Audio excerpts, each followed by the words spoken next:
Hey people, thanks for joining me on another one of Chris's beer reviews.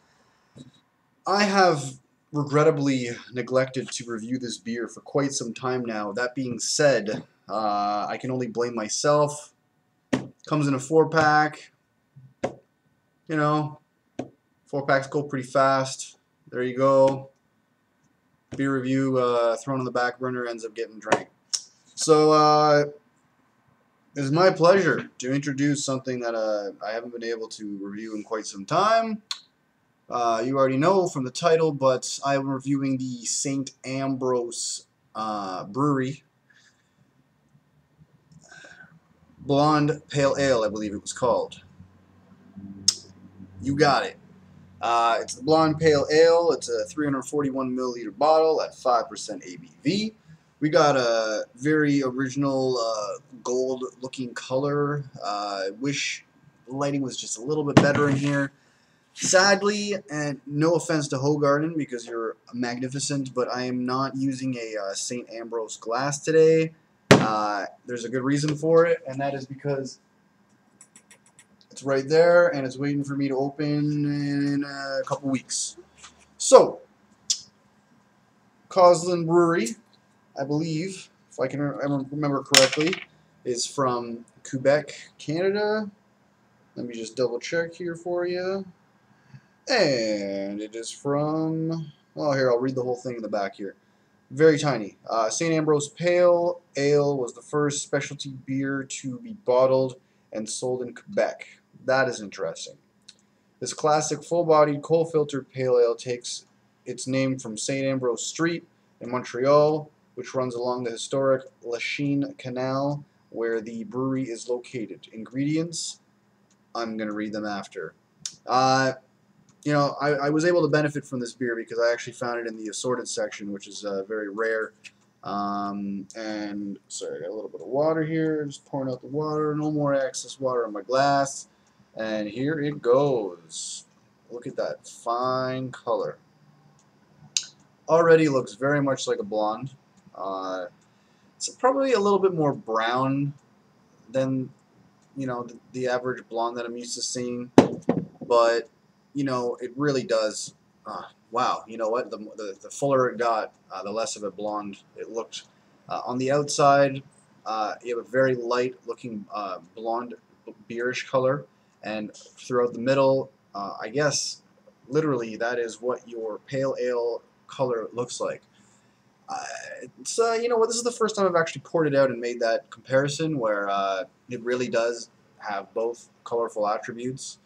So I guess I'm benefiting from reviewing this at a later time when I got my shit together a little better here. We got about 1 finger head, white color, typical. It is a little bit off white, very creamy looking head, as you can see, and there is a crap load of carbonation in there, just what we love. Not too much, of course. I've had this before. Never have I had a carbonated issue with St. Ambrose Brewery. And just to be clear, St. Ambrose Mcauslan Brewery. All right.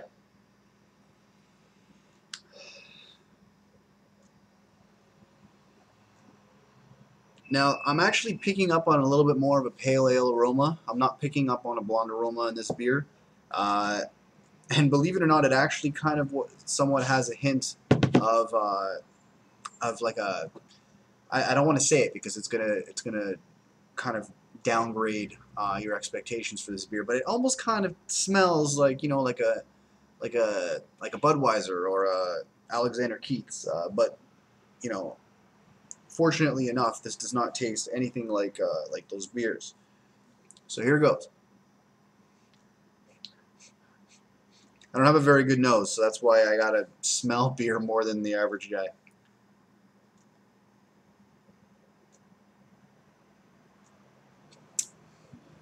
Oh yeah. You know what? Very original style beer. Very original.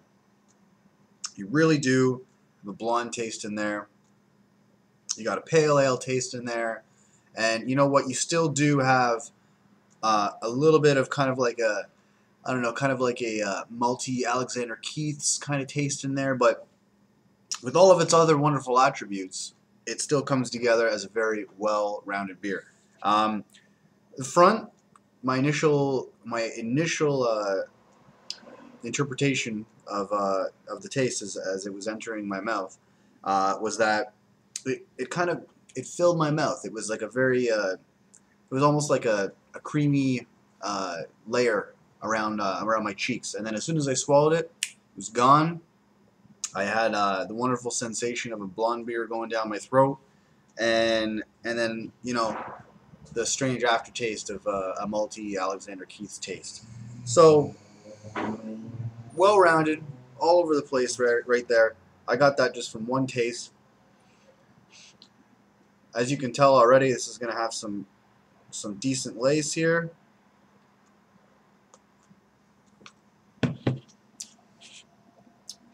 It's a little bit thicker. Sorry, it's a little bit more on the thicker end. Definitely something I'm able to pick up.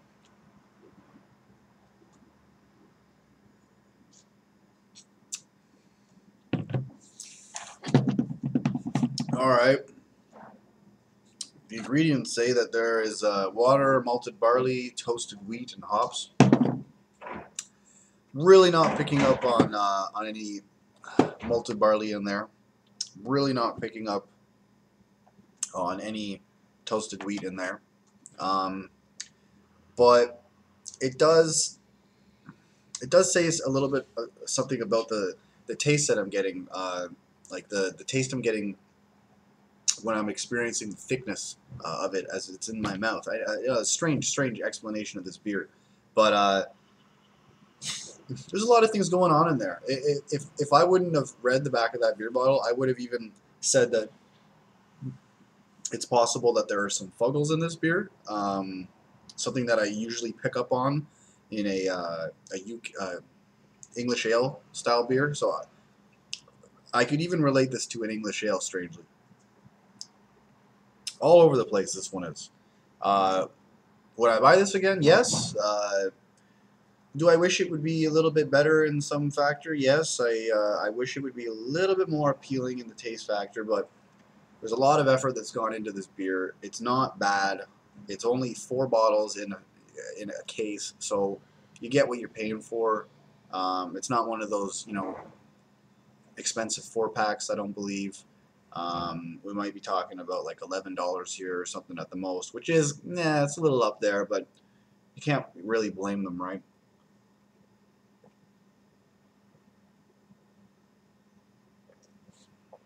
Like I said, excellent lace all around the sides. Very playful. And just to show you, again, very amazing sign of a great quality beer. We still got head in there. We have about a half a finger head here, and I've gone into 5 minutes so far after this has been open.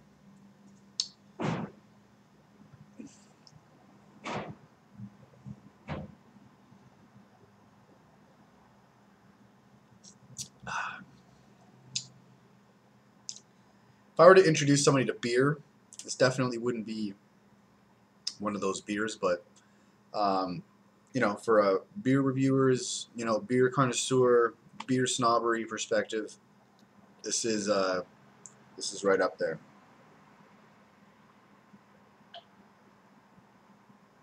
All right, so you have it. Look at all that extra lace running down the back. Definitely a very good beer. Montreal, Quebec, Canada. And I'm going to give this a friendly 3.4 out of 5. I don't know what to say at this point. I'm just going to stick to the end, which is don't drink and drive. Drink responsibly. Cheers. Have a wonderful, wonderful holiday season.